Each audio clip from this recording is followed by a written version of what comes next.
You're listening to the Patriot Nation Podcast.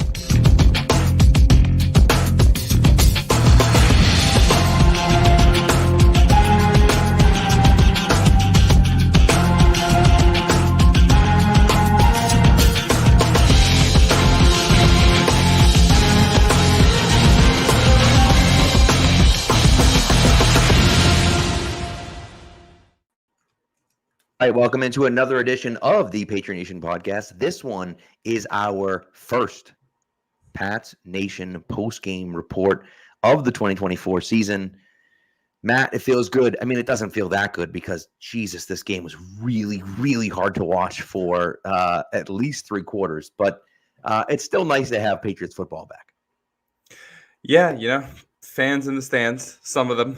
A little bit of the atmosphere of a football game. Nice to see all the guys out there. We're going to have some takeaways from this one, but it is a win. I think that it's easy to have a lot of negative takeaways from the way the team looked tonight, but they were the better team, which is, it's bare minimum, but they did beat the team that was the worst in the NFL last year that didn't play starters as they should. So that's something at least.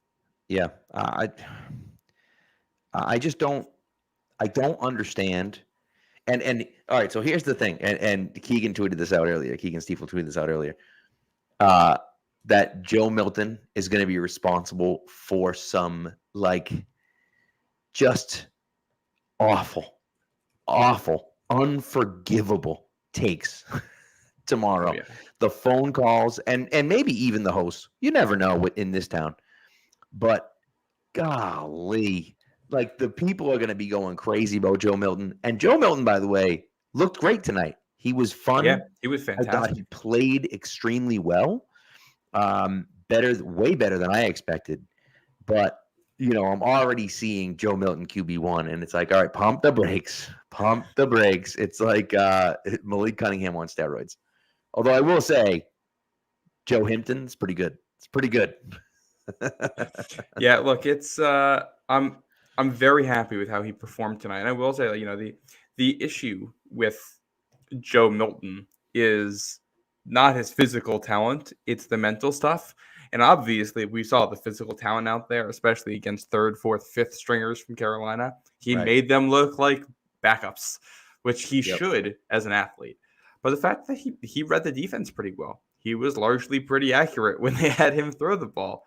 That makes me feel pretty good. I'm not going to fool myself into thinking that he's a starting quarterback based on a couple drives at the end of a preseason game against guys who are not going to be making the roster. But it's what you want to see, and the only valid reason at this point for keeping Bailey Zappi on the roster is for cannon fodder because you do not trust this offensive line. Right. Which is a concern on its own. But that is a separate thing from the actual performance of the quarterbacks because he's clearly the worst of the guys out there. I mean, and the lowest ceiling too. But yeah, I think that's the first thing we should talk about. And for me personally, I mean, I know we're going to do some, I guess we could just start it. Some stock up, stock down is what we're going to be doing. So just so you guys know, and once we get to the regular season, we'll kind of we'll be a little bit more specific. But as far as stock up, stock down is concerned, the first stock down for me is Gerard Mayo. I don't understand what you're doing. I just don't understand it. The preseason is an opportunity to see guys in an actual game setting and seeing what's happening. You had an opportunity to put Drake May out there and see what he could do in a game. You didn't do it. I didn't understand it. It makes no sense. There is no explanation. Whatever reason you can give for Bailey Zappi playing almost 3 full quarters for the Patriots, I don't want to hear it. It's stupid. We know he stinks. We know he's the 4th best quarterback on the roster. We already know all this. There's no reason to see him play that much. We didn't have to see him play at all in the preseason. It made absolutely no sense to me. Joe Milton at the end was great, and I'm happy he played. He should be playing. It's the preseason. Drake May should be playing the same amount that Joe Milton's playing. It made absolutely no sense to do what they did tonight. And I for one, have no idea what they were thinking. And by the way, It's the same thing for me where I look at it and say, we moved Caden Wallace at left tackle. We moved him out under the second team, and Vidarian Lowe's been playing left tackle. I think Vidarian Lowe stinks. And so what is Caden Wallace, who, by the way, looks pretty good tonight? I thought he looked pretty well tonight. And so I don't understand why he's not on the first team. It makes no sense to me. And some of the decisions they're making are I don't know. It doesn't make sense. Yeah, the only explanation I can think of for playing Bailey Zappi that much again is a lack of trust in the offensive line, which I'm not going to stock down Gerard Mayo for that quite yet because we got 2 more preseason games. I want to see what else happens. It seems pretty clear to me that they didn't think this game meant very much. The Panthers clearly didn't either. The Panthers didn't play anyone of note really. Right. Offensively, it's had a couple receivers. Patriots played people of note for 2 possessions. It didn't feel like anybody in charge of the teams cared about this one. So I'm gonna see what happens next week. But yeah, I do really wonder the development plan about May right now because I don't know if this is their approach to the preseason. It feels like May is gonna get 3 preseason drives, and we're not gonna see him until 2025. That's kind of how that feels after this, which is a little bit of an overreaction for sure. But that's one way to handle this, and that's not necessarily the one I would. I'll have faith in them, but and on the Gerard Mayo thing, I think too many penalties tonight. Yeah, just not what you want to see there. It's week 1 of the preseason. Not going to overreact to it, but 6 penalties for 45 yards for New England, which is less than what Carolina had. It felt like the Patriots had more than that. Yeah. There were procedural ones too, and that's what you don't like. The Okorafor jumping off sides. What was that? May's second play? Yeah, I think so. Yeah. It's not that's where it's tough. Right. Yeah, and that's again, it's the preseason. It doesn't count, and I know, and there's people in the comments saying it, and I agree. It's the preseason. It doesn't matter. That's true. He also, tonight, was the first time he's taken a snap with the first team offense. And so, I understand. And listen, you want to say it's Jacoby Brissett's team, and Brissett is the guy, and we want him to be the guy this year, and we're going to sit Drake May this year, and we're not even going to think about playing him because he's the future of this team and so on. Fine. I got no problem with that if that's your but at least give the kid an opportunity to show what he has. What if he gets out there and we're like, oh, this kid can ball, right? The kid's good. And we just haven't seen that.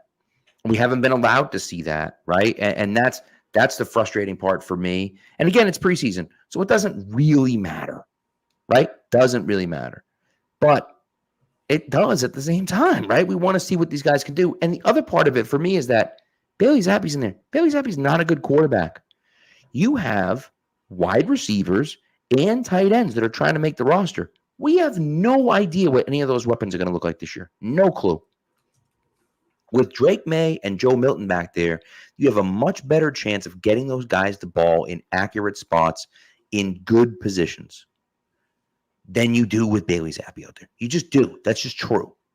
And so, I would have liked to see that for those guys as well. Not just the quarterbacks, but also the running backs, also the wide receivers. It matters to them to have good quarterbacks on the ball. And I'm sorry, but Bailey Zappi is not a good quarterback. We know this. We already know this. I don't need three quarters of almost of borderline unwatchable preseason football to be reminded of that. Yeah, and I feel like it also, a lot of this comes back to the offensive line. Right. The offensive line in New England. I'm not going to evaluate the first team too much because they were barely out there.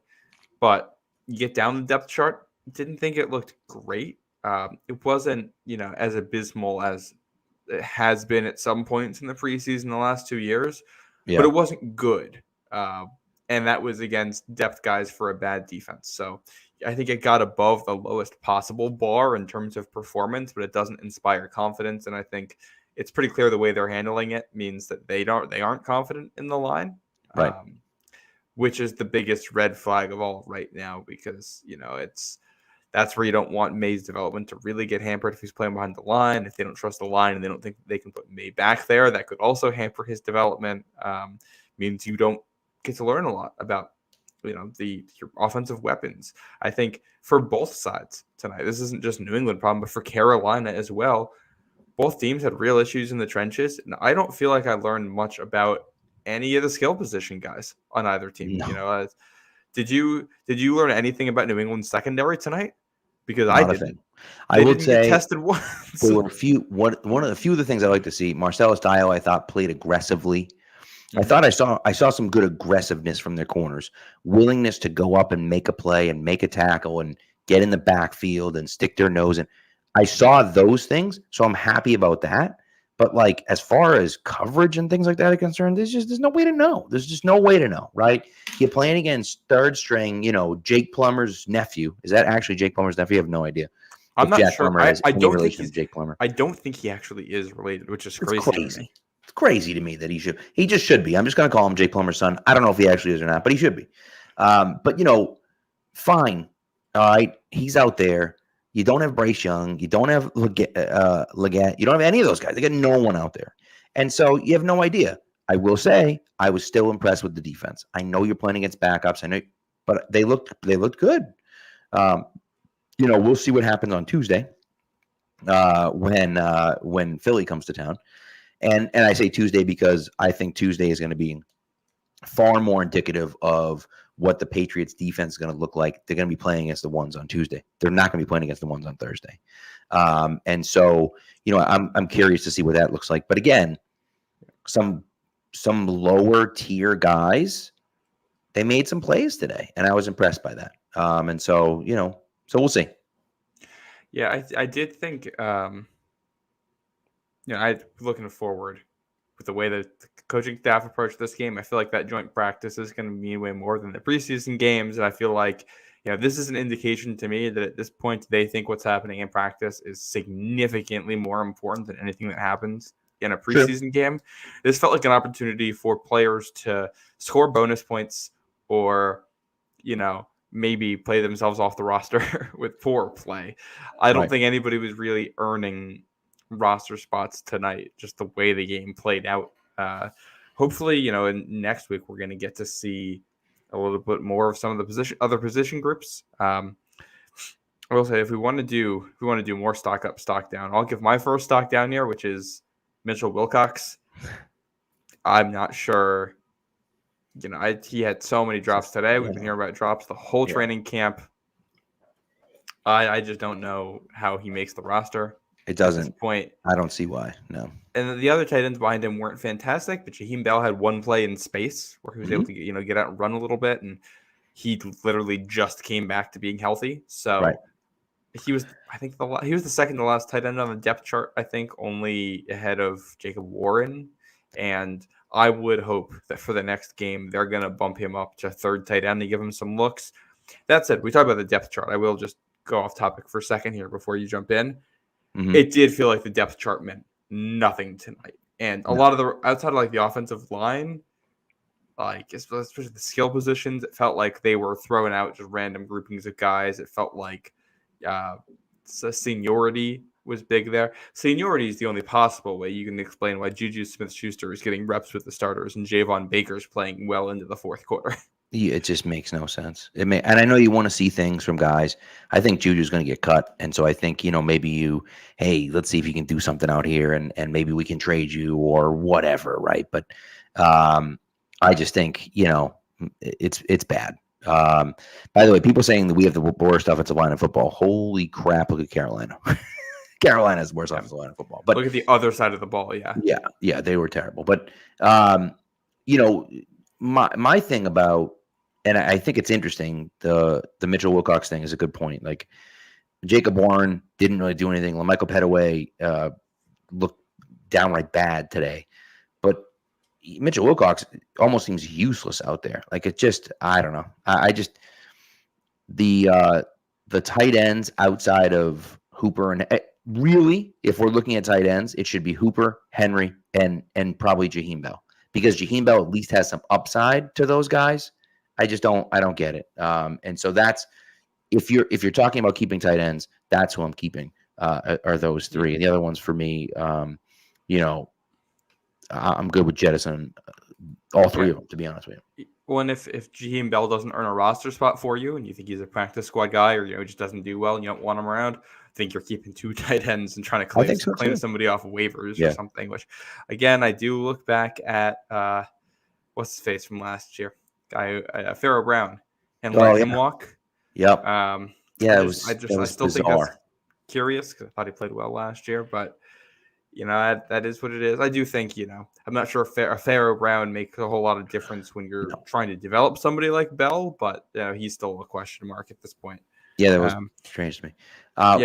You got to stock up over there at all? So one other one that's like a half stock up, half stock down. Jackass is booty back to his 2020 LSU form. And I thought in the first half, Kayshon Boutte was great. In the second half, Kayshon Boutte was not great. Rough drops.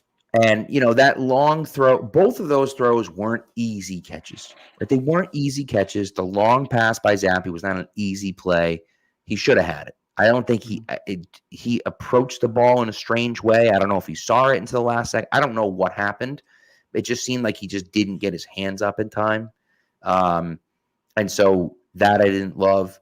And then, he's getting hit on the one to Milton, and he's got to extend for it. It's over his head. But, those are the catches that he should be making. We saw an almost identical throw to Jalen Polk in the first half that he caught for a first down. And so, if I'm looking at Kayshon Boutte, I'm wondering, well, what does he give me that other guys don't give me, right? Tyquan Thornton didn't have any catches tonight. But Jacoby Brissett underthrew him. That's a touchdown. That's a touchdown. If Brissett throws it to him in stride, he's probably scores a touchdown on that play. And then, so he goes into the stat sheet with 0 catches, but had one potential explosive play that didn't happen. And so, it's one of those things where I look at it and say, do I want Tyquan? Do I want Kayshon Boutte? If they're both going to be inconsistent, right, which Boutte was inconsistent last year, it seems like he's inconsistent still. If they both can be inconsistent, I want the guy that can give me something that no one else can give me, right? And so that's kind of the way I look at it. And listen, Mr. Snoopy, you can be upset at me for making an excuse for him. He was wide open. He had 2 steps on the defender. That was a touchdown. What do you want me to say? More importantly than him, streaking open down the field, that it was, a press alignment, and he's able to get by it quickly. That looked like a different athlete than some of the Taekwondo reps that we have seen. And that doesn't mean how often have we seen, Taekwondo build as this super fast player, then you go out on the field, he doesn't look fast. He looks like he's stuck in the mud out there at points. He looked. It was only one play, but he looked fast there, which we haven't necessarily seen from him. Right. And he repped with the starters and sat with the starters. So that tells me his roster spot is probably safe at this point. Yeah. Unless, that's obviously the case with Juju as well. So maybe it isn't a guarantee. True. But that's true. Yeah. And I thought, Boutte did well with his opportunities. He made a difficult catch and dropped some he should have caught. And it's, that's the type of guy where he's just going to be a fringe roster player. And I thought he did help his case tonight, but he didn't help it as much as he could have. Right. And there's definitely a little Trey Nixon there in he made some plays, but he didn't quite do what. And this is what we were talking about with Nixon before when he did get caught. It was like a lot of that same it's good and bad. Well, and like I said, you're getting the same from Tyquan Thornton too. Like, it's not like Tyquan Thornton is out here lighting people up, right? Like, he had one good rep. So, you're going to get in. If I'm going to get inconsistent play from both guys, which it seems like I'm going to take Thornton over Boutte because he does things that no one else on the roster can do. Will he do it all the time? No. That's why he's the 6th wide receiver on the depth chart, right? But if I put him in there's a chance we can hit a long pass play because he has speed that no one else has on the team, right? As opposed to Kayshon Boutte does what Jalen Polk and Javon Baker do. He just doesn't do it as well. So, what do we do? I think Thornton has been more productive in camp against higher quality players. Like, he's been playing with the ones all camp. Boutte's been playing with the 2s and the 3s. So, Right. Yeah, which, speaking of playing with the 2s and the 3s, Javon Baker, I mean, he played well into this game. I didn't really feel like he made that much of an impact. No, it was one. So the one play, and of course, we haven't seen the all 22, and I'm curious to see it. The play where and you tweeted about it, where Zappy just kind of dove into the line. It's not good. But that looked like a single read to Javon Baker. That looked like I'm running a route. It's a comeback or a sit route right at the first down. And if he's not open, I'm taking the sack. And again, I have no idea, right? But that's what it looked like to me. And Baker doesn't get open, right? He had another drop. I think he dropped a pass. He didn't drop a pass, but he let, I think, a linebacker beat him to the spot and knock the ball away. And so, and again, it's one game. We don't know. He's made great catches in practice, but that's something that I would like to see more from him. I thought Polk made a few nice catches, and again, he didn't do much. He had 14 yards receiving on 2 catches, but he did what we've seen him. He's got great hands. He's going to catch the ball, even if it's a contested catch. He's going to catch the ball, and so that's the type of thing that I was excited to see from Polk. But again, he's not a game. He wasn't a game breaker out there. It wasn't like, oh my God, look at Jalen Polk. And so, so those are the things for me. Yeah. Let me see if I got another stock up in here. Before you do that stock up, let's take a quick break because we don't have super long here. We got 2 breaks to take. Yeah. So more good news after the break. Yes, exactly. Stock up after the break. I like that. Yes. Nothing beats the sights and sounds at Fenway Park when the Sox take on the Yankees. From the smell of good Fenway Frank to the cheers of the crowd, there's no better way to spend a summer evening. And with Game Time, you can make sure you're there. Game Time is an authorized ticket marketplace of Major League Baseball, which makes getting tickets faster and easier. Prices on the Game Time app actually go down the closer it gets to the first pitch. With killer last-minute deals, all-in prices, views from your seat, and their lowest price guarantee, Game Time takes the guesswork out of buying MLB tickets.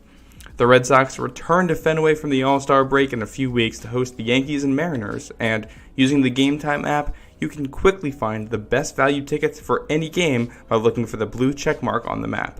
And with all-in pricing, the price you see is the price you pay, no hidden fees. Take the guesswork out of buying MLB tickets with Game Time. Download the Game Time app, create an account, and use code CLNS for $20 off your first purchase. Terms apply. Again, create an account and redeem code CLNS for $20 off. Download Game Time today. Last minute tickets, lowest price, guaranteed. All right, Matt, what do you got for your second stock up? Yeah, let's go a little special teams here. How about straight out of The Office, straight out of Dunder Mifflin? Let's talk about David Wallace, the punt returner. He had the first splash play of the season with that big punt return that set up the game's first touchdown. And I don't know if he's stock upping into a roster spot yet, right? But those are the kind of things that get some attention, and maybe that's what gets him a practice squad spot this year. And that'd be a great story for him to stick around this team. Yeah, I totally agree with you. That was a lot of fun. It's fun to see guys like that out there. Still got a lot of work to do as far as a wide receiver is concerned. But, making plays, look, that's how Julian Edelman got on this team. That's how Gunnar Olszewski got on this team. That's how guys make their way onto a roster. Now, I think you have a punt returner in Marcus Jones, and I love Marcus Jones as a punt returner. Here's the thing with Marcus Jones. He gets hurt, right? He's been pretty injury prone for the Patriots. That's why he's not playing. Why didn't play tonight? Correct. And so if I think he can be a piece defensively, do I want that guy who gets hurt a lot back returning punts for me? I don't know. If I have another option returning punts, I maybe would prefer that. So, and again, I don't think it's going to happen, but I think that's something where he sticks on the practice squad, and maybe next year he becomes that punt returner. Who knows? So I don't think he's going to be getting claimed off of waivers or anything like that. No. So no, he is not a guy you have to worry about fitting through. Right. And I think that's, but hey, look, all the kid can do is go out there and play well. And he played well. Mm-hmm. And, he's coming from a D4 school or something like that, so like in the middle of nowhere. So good for him, good for him for showing out a little bit. And, I felt like David Wallace had a little bit, like you saw some highlights and you're like, okay, now he's playing against lower competition, so he should be dominating, which he was. But it's fun. It's cool at least to see that he can do some of those things. So yeah. Can I throw in another stock up while I'm at do it? Jaquay Jackson. Obviously, Joe Milton's going to be the guy that gets the love on that touchdown pass. That was a hell of a double move from Jaquay Jackson to sell that and get vertical. And he's a guy they signed late as an undrafted free agent at Rutgers. Wasn't super productive in college, but, that was a good moment. And maybe that's the kind of thing that gets him a little bit more playing time earlier on in a game, later on in the preseason or in camp. Give him a little bit better shot at even sticking around on the practice squad, Maybe he's the team's 8th or 9th receiver or 6th or 7th receiver or whatever on the practice squad. And it's a guy they can call up for games when needed or, potentially develop into something. But I liked what I saw. And even if this is all it is, it's a great moment to have. So yeah, shout out I to him. agree.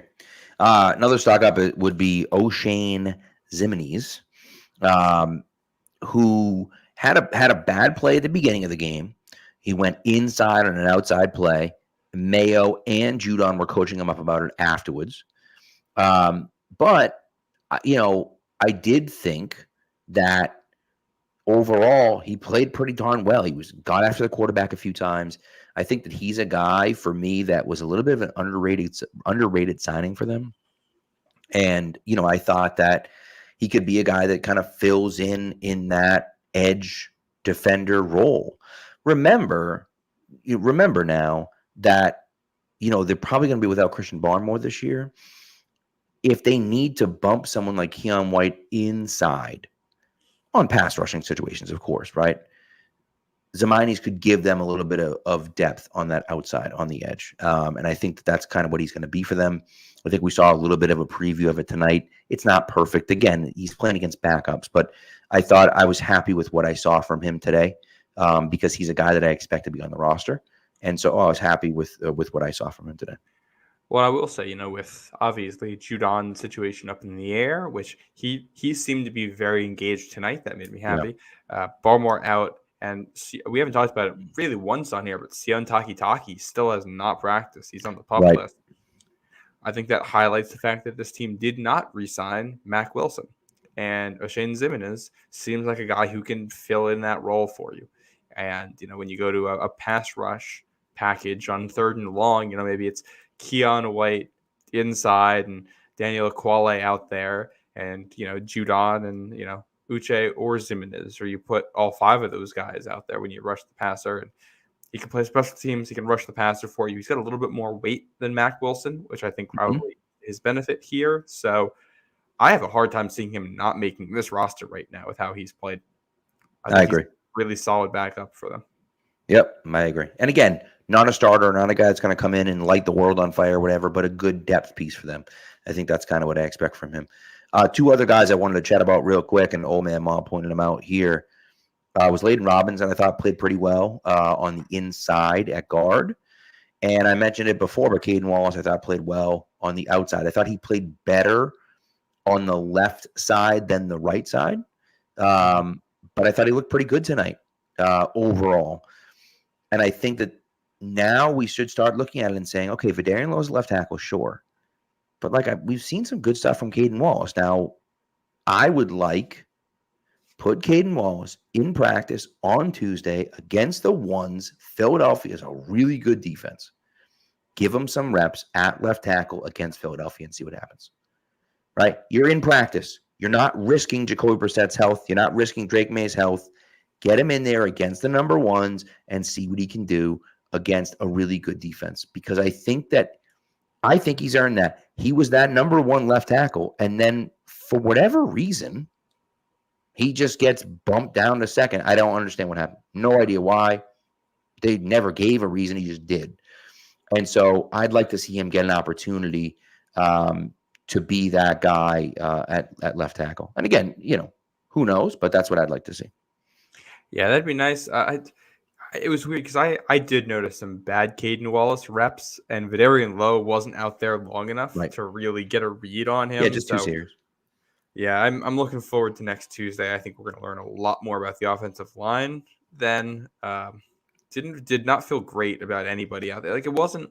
I felt like by the end of the game they were definitely overpowering Carolina's backups, which was good. Especially once they put Terrell Jennings out there, who I think Terrell Jennings goes in the stock up category here as well. For sure. But I got to see more quality reps from everybody before I start to feel good. I didn't like that Caden Wallace and Javon Baker playing that long into the game. I think also was like, oh, why are they still out there? So Yeah. we'll see. Everything about Caden Wallace is weird. Him going from repping his first team left tackle to playing in the fourth quarter at right tackle in a preseason game in like a week is I don't quite understand. Hopefully they know what's going on the inside because that doesn't seem to make sense from the outside. Right. But to Terrell Jennings, he had a nice carry in there. He runs hard. He's got some quick feet. He had some shiftiness about him. 6 carries, 38 yards for him. I liked what I saw. And I think there's a real open competition right now for the number 3 and number 4 running back spots for who they want to carry. And I didn't think Kevin Harris looked bad. I didn't think Michael Hasty looked bad. I thought Terrell Jennings looked good. So when it comes to depth of running backs, I'm totally fine with any 2 of those 3 guys right now, which I feel a little bit better about the depth there than I thought I would after this game. I agree with you. Hasty, I think, looks really shifty. He looks like he's got some burst to him. And I thought Jennings ran well. He ran hard. And Kevin Harris, we've seen run hard before. He's like he's slimmed down a little bit.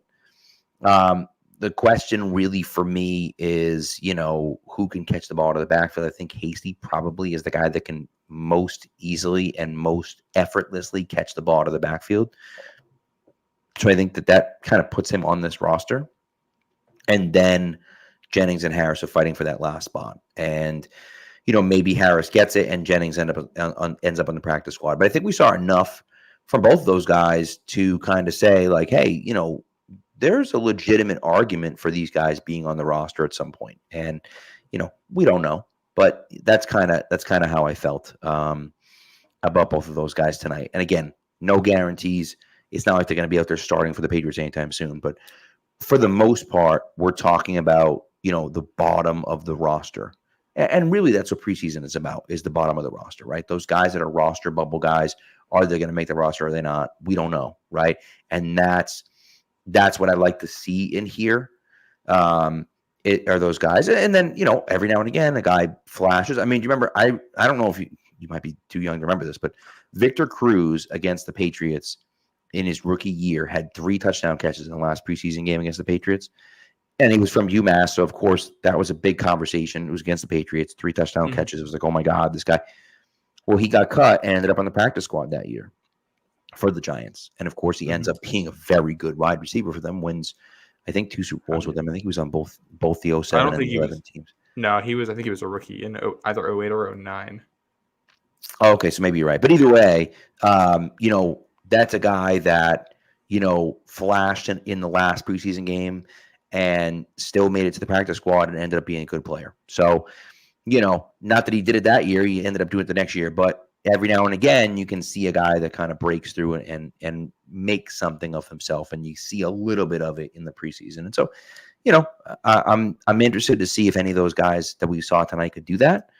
But again, the majority of it is the bottom of the roster, guys that are fighting for roster spots, who gets it and who doesn't. And I think that's an interesting. That's what I like seeing. Yeah. Another stock up for me is Del Pettis, the safety. He's a guy who's done well in practice, and I noticed him flash around the ball a couple times tonight. Especially Joshua Bledsoe is not locked into a roster spot at safety, and Pettis is a guy who I think could take his spot either on the 53 or on the practice squad.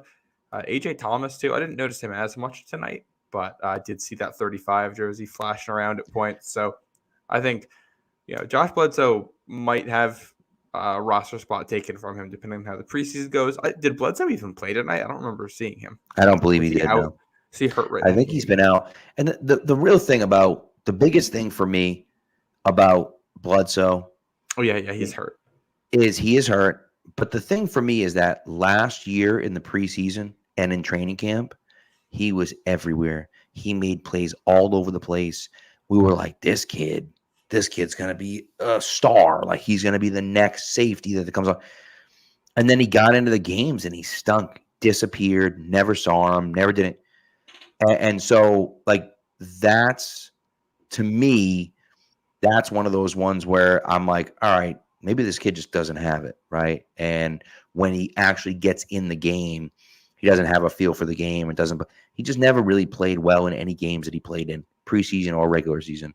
And so, for me, at least personally, I'm ready to move on from him. And, I thought this kid played well, man. He did, and so, and he's been kind of trending in that direction anyways.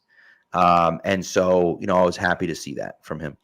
Yeah, I also think it's notable with Sion Takitaki still on the pup and Marte Mapu not practicing. Those are both guys that kind of play either linebacker or safety hybrid somewhere in that group. And he can't make the club from the tub is what they say. That's I don't right. think Takitaki's going to lose his job, but he might start the season on the pup list. We'll see what happens with Mapu, but if any of these depth safeties start playing well, we will see how the roster shakes out. Right. And again, I've been saying since they drafted Marte Mapu, I've been saying he should be playing linebacker because sure, he's athletic, but he doesn't give you a supreme advantage at safety. He's not an overly athletic safety. He is an overly athletic linebacker. I think that's where he gives you the best advantage. And, Bill didn't want to do it last year. Mayo, but we don't know, right? We haven't seen him on the field, so we don't know how Mayo feels about it. Yeah, it seems like he's been with safeties though in group stuff, which is just I'm not totally opposed to playing him there, but like if he's going to be a safety, you want him to be a hard physical safety. You want him like a true strong safety and not some playing near the line and things like that, right? Yeah, I think so. It's some kind of a nickel defender, almost bigger, but in the Miles Bryant role in some ways. Yep. Another guy that made some plays tonight. Devin here mentioned number 44. That is Joe Giles Harris. Joe Giles Harris is a guy that I thought really flashed tonight. Again, we talked about it. We don't know what the linebacking core is going to look like. Who's going to be playing linebacker? Who's not going to be playing linebacker? Giles Harris, the guy that, could be sneaking into the bottom of this roster. He was active with his hands, knocked down a few passes tonight. I was happy to see that. And so, look, I mean, again, we're not talking about starters here. We're talking about guys that are kind of bottom of the roster guys that are fighting for a roster spot. But I was happy to see that from him. We saw a nice play tonight, a nice sack tonight from Christian Ellis, who is primarily a special teams player. But again, Gerard Mayo has said, he has publicly said he doesn't want to have too many guys on the roster that are special teams only guys. And so if that's the case, right, Christian Ellis ain't making this team as just a special teams guy. And so he's going to have to play a little bit of linebacker. Not that he's going to be a starting linebacker, but he's going to have to at least be a serviceable linebacker in order to make this team, regardless of how good he is on special teams. And so it was nice to see that. It's not like it was some great play, but it was a really nice swim move, knocked the hands away from the center, swim move, sack. It was a nice play. I saw that 53 flashing out there, and I was thinking Kyle Van Noy was back on the team for a second. Yep. Yeah, I thought that was a very nice play. I was going to mention him in my stock up. One last stock down for me before we do another ad break here. I would say Armand Watts. It's a guy that they signed, to kind of be a Lawrence Guy replacement in some ways. He's a guy who's played well in the NFL before, and I only noticed him one time tonight, and when he was trying to chase down a run from behind because he didn't set the edge on it. And that might not have entirely been his fault. There might have been another defender out there, and it wasn't a great camera angle, so I'll have to go back and watch that. But he didn't stand out to me in any way, and I think he's a guy who, with other guys on the defensive line playing well, might not actually find himself on the roster. Right. I do have one more stock down before we take a break, actually, because I said the camera angle. That's the broadcast for tonight. Oh my goodness! It was I got what they were trying to do by having a bunch of former players on there to teach, but it's too many cooks in the kitchen and no defined leader. They had 5 color guys trying to cover the same game at the same time, and the camera kept cutting away from the game. It was a preseason game. Only like hardcore fans were tuning into this. He gave us some camera angles so we can see what's going on. The fact that offensive line has been one of the top stories all camp, and they essentially never talked about the line in depth, never gave pass protection breakdowns or run blocking breakdowns at any point throughout the night to give us a look at that and see what was going on there. I thought it was very disappointing, and I don't know, there's a lot of talking that did not contribute to my viewing experience. I can tell you that much. Well, it almost felt like they were doing a post-game show during the game. Yeah. It's like, I want to watch the game. Tell me what's going on in the game, right? Like, and I were just doing a podcast. do that. And by the way, Zolak was very clear. Like, that's what they wanted it to be. Zolak said, there is no play-by-play guy here. We're talking. And it's like, okay, but can we do something more than that? It made no sense to me.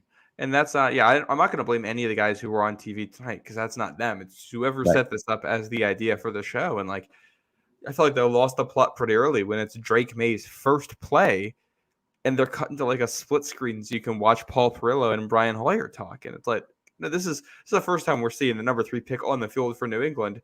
That should be where the attention That's correct. is. Like and this isn't about any of the guys doing the actual broadcast. It's going to be behind the scenes. It's going to be leadership there deciding this was the right idea. And whoever the director is in that room deciding, the camera shots they're cutting to. Every time I saw a play, I was just begging, can you please show a replay? It was crazy. And again, I think the big part for me was, last year they did the McCourty cam, right? Or the McCourty, I forget what they even called it. Mm-hmm. The McCourty cast, I guess, like the Manning cast. And that was fine. I don't like watching that because I want to watch the game. But like, fine, you want to do that? Okay. But like now this year they just basically made the whole thing the McCourty cast, and I just didn't. It just doesn't hit for me. I want to watch the game, and I want. Yeah, you're talking about things, but we're not talking about. We're not talking about what's happening on the field. You're just talking about random things that have nothing to do with what's happening on the field. Talk about what's happening on the field, right? High-res views chiming in with almost lost it when they cut the camera during Drake's first 2 snaps. I was right there with you. I was losing my mind. Like, I don't especially when it's something like that, like you want to savor and take in the moment to a degree, and you didn't get that opportunity at all, which I feel like totally misses the point of why it's like it almost felt like WBZ trying to do their own Patriots podcast live during a game. And then I love Steve Burton, and I'm not going to hate on him at all, but then taking that much time during the game for the tribute to him, like it's great. He deserves it. It also, on top of everything else, felt like, okay, we're just here to talk about things that have nothing to do with what we're all here to watch. Well, and that's the other part of it. If it had been a normal broadcast, I think we would have been fine. Yeah. But it wasn't. And so then that only adds to it. You know what I mean? So, but all right, as you said, let's take one more break, and then we'll come back and kind of finish off our final thoughts here. Mm-hmm. PrizePicks is America's #1 daily fantasy sports app with over 5 million active members. PrizePicks is the easiest and most exciting way to play daily fantasy sports. Unlike other apps, on PrizePicks, it's just you against the numbers. All you have to do is pick more or less on 2 to 6 player stat projections and watch the winnings roll in. Get in the daily action with your friends and become part of the PrizePicks community today. You can now win up to 100 times your money on PrizePicks with as little as 4 correct picks. You can turn $10 into $1,000.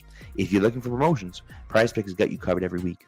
From lowering select player stats projections on Tuesdays to help your lineup hit, or getting your entry fees back if you have a losing lineup on Fridays. Now, for me, I'm combining the 2 sports that are going on right now. We got women's basketball, we got baseball. I'm going Caitlin Clark for for more than 3.5 3-pointers made, and Rafi Devers for more than 6.5 hitter fantasy points. Now, you're going to download the PrizePicks app today. You're going to use the code CLNS, and they're going to match your first deposit up to $100. That's code CLNS on PrizePicks for a first deposit match up to $100. PrizePicks.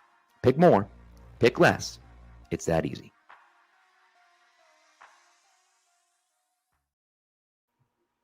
All right. So, look, ultimately, it's a preseason game. It doesn't count. Nothing matters from it, right? Like, no one cares.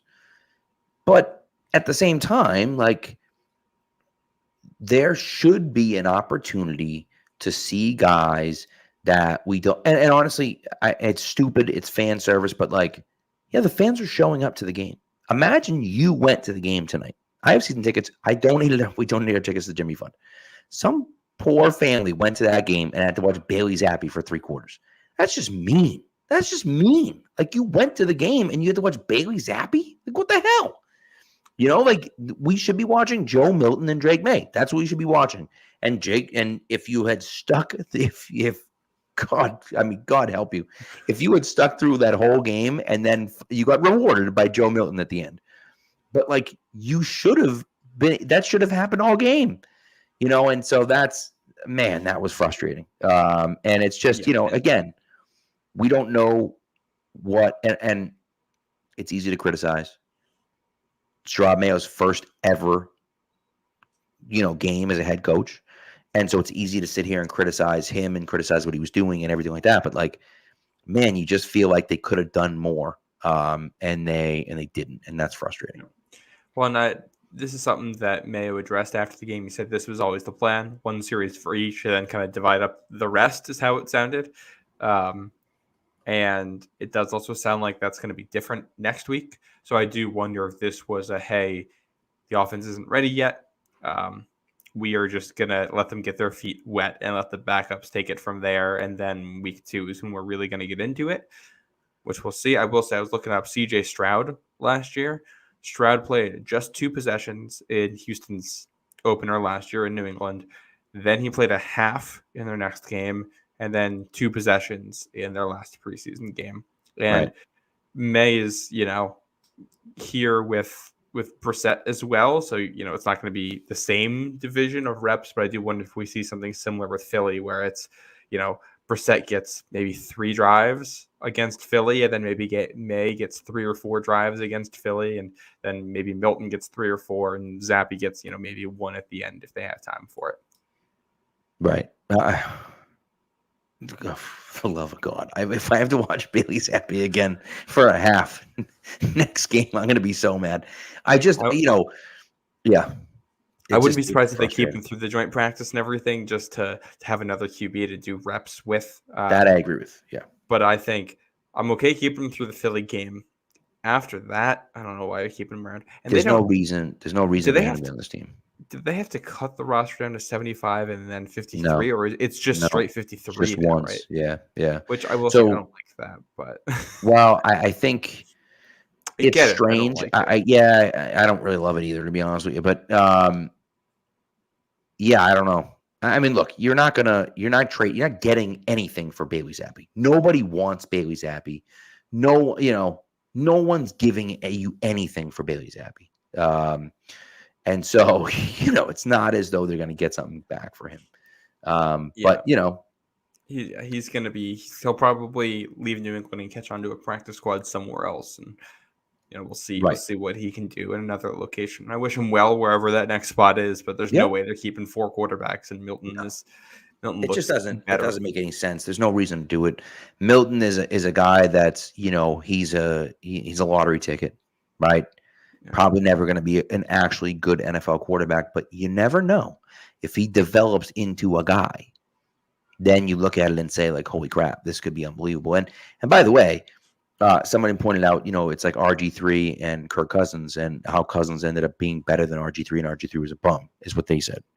RG3 was not a bum. RG3 was fantastic. And then Mike Shanahan destroyed his knee, and he was never the same. And so Washington, and Washington, of course, Washington's field. But, you know, but that to me, that's one of those things for me that, like, yeah, well, maybe it is an RG3 Kirk Cousins situation, and you can trade Joe Milton and get something back, right?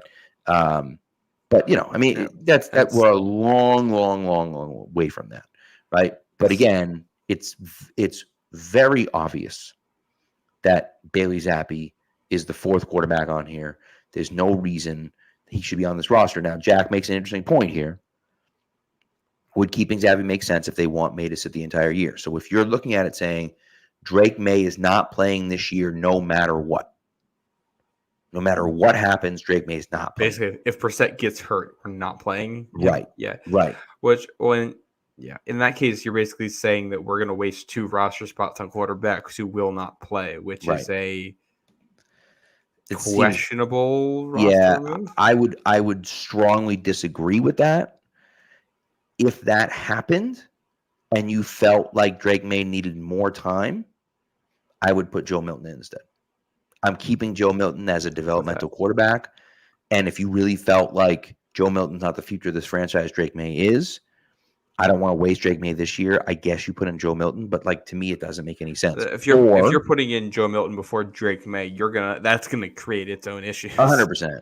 Or the other thing I would do is, okay, Jacoby Brissett gets hurt. No, now I'm going to put him on IR, and I'm going to pick up another quarterback to start for the next 4 weeks, right, until he comes off of IR or something like that. You know, I would just maneuver around the roster and just pick up some random guy, or I'd sign a quarterback to the practice squad and call him up, you know, for the game or something like that. Like, you know, he's on the practice squad. There are practice squad elevations and whatnot. That's what I would do. I would not waste a roster spot on Bailey Zappi, basically, no matter what. Yeah, I don't know why we're doing it. Like, he's not making this roster. When you go from Bailey Zappi out there to Joe Milton, and you just see the difference in jump of the ball out of the hand when they're throwing it, like that first completion to Javon Baker on just a little hitch was like, oh, it has a very normal NFL play, and it felt a little bit different with Milton after watching his Zappi for 2 quarters or whatever. Right. It just it makes no sense. By the way, Jay Thomas thinks I sound stupid right now, which is great. Good. Thanks, Jay. Thanks for being here, bro. Appreciate you. That's my alt account typing in the chat. But Milton already, I think, has shown enough to me that there's no reason to keep him around, to keep Zappi around. Milton can do basic stuff and run around and try to create plays. I think he's better than like Malik Cunningham was at this point last year too. Absolutely, much better athlete, and probably more. I don't know how to say more accomplished passer, but I think a better passer. Like the issue for Milton, it's never really about his ability to like even make decisions. It's just accuracy and consistency for him. Like he has all the physical tools in the world. He just has never consistently been able to put the ball where it needs to be, despite having all those physical tools. So, that's something like Malik Cunningham was a worse decision maker at this point than Joe Milton is right now. There's a reason Cunningham went undrafted and Milton didn't. Right. And I'm saying this as somebody that really didn't like Joe Milton that much. I know. And listen, the way he kept his eyes downfield, even when he's moving in the pocket, I was impressed. I thought he had great poise. Yeah. There's one thing I expected Des to talk about. By the way, Jay's saying that I'm, the worst player or whatever. Jay, listen, you name a time and place, I'll give you some buckets, man. We want to play some ball, I'll give you some buckets, brother. Like, go ahead. Anytime. You let me know. I play ball every Sunday. Week 1 of the preseason, and Pat's already challenging people in the chat to come play ball. I'll give you some buckets, man. I'll make you look foolish. It's okay. I got no problem with that. So Spectre Des is talking about can we talk about how Sly is winning the job? This was an interesting one to me. A 42-yard field goal. Joey Sly is out there kicking. To me, I don't understand why you're having Joey Sly. And again, this is another Draw Mail question. Why is Joey Sly kicking that field goal? Well, I think they were having the kickers alternate because it was Ryland came in for the extra point and then Sly field goal, then Ryland goes out for an extra point. I think that was just their plan, was to have them alternate whatever opportunities. But look, to me now, the issue that I had with Ryland last year was that he was a head case. He couldn't figure it out mentally. I want him kicking field goals. Extra points, fine. He was fine with extra points last year. I want him kicking field goals. And he wasn't. They attempted one field goal and it wasn't him. And I know you're probably right that they're alternating, but like to me, I feel like if there's a field goal to be had, it should be Chad Ryland. The problem is that Joey Sly on his own isn't good enough to say, oh, well, if Ryland is bad. No, you're not wrong. So you have to test him too, which is where they're at. I will say I missed this in the stock up, stock down section earlier, but I have a little bit of stock down on the special teams and the kickoff returns in particular, the coverage. Yeah. The Panthers got 2 pretty decent returns out, I think, to the 30 or past the 30 against New England. And I'm not going to overreact to this. This is the first time anybody's doing this right now, so they're going to learn from this. But I didn't love that, and it seemed like the issue on both of them, we talked about on the broadcast, they're having the most outside guys on the kick return, all the way on the outside. They're having them like loop back behind to play safety. But the problem is because those are the guys that are doing it, the edges are where the issue is. And both of the kick returns got around that edge. Correct. The guy who was originally out here was dropping back into coverage and then has to go back out there. So I wonder if we see an adjustment. Yeah, the other thing, too, is the return. And I kind of pointed this out at one of the practices or whatever. But most of the teams have their return players facing away. And they take a few steps towards the returner and then turn around and block, almost like they get a running start towards the guys. The Patriots haven't been doing that. They have their players facing the defensive guys, and there's like a go signal as soon as they catch it, and then they try to then go block. But it's almost like a static block instead of a moving block. And listen, there wasn't really many holes on either side, but I wonder if that's something that maybe they look into changing a little bit, because maybe it's a little bit easier if you give yourself a little bit more room in between, whereas that space gets filled up really quick. By that guy comes only 5 yards, so that space gets filled up awfully quick. So it's just, those are things that this is why we're looking at it, right? This is the whole reason why we play these games, so that we can see that and look at it and say, we didn't love the way that looked. Let's change it. So, so we'll see, and we'll see the changes that they make. I'm really excited about Tuesday. I think we're actually going to be together on Tuesday, maybe potentially. This is a big podcast news here. We've been doing the show together for 2 years now, and I've still never met you in person. Nope. So I'll change that on Tuesday, which is fun. Yep, we're going to be going to joint practice together on Tuesday. And just a programming note: our episode this week will be Tuesday night instead of Monday night.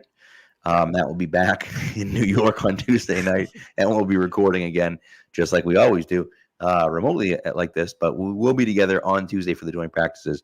Against practice, come say hi. And so, if you're at practice, come say hello to us, and we'll chat with you and whatnot. So, I'm trying to think if there's any other takeaways from tonight. I don't think so. Not for me, at least.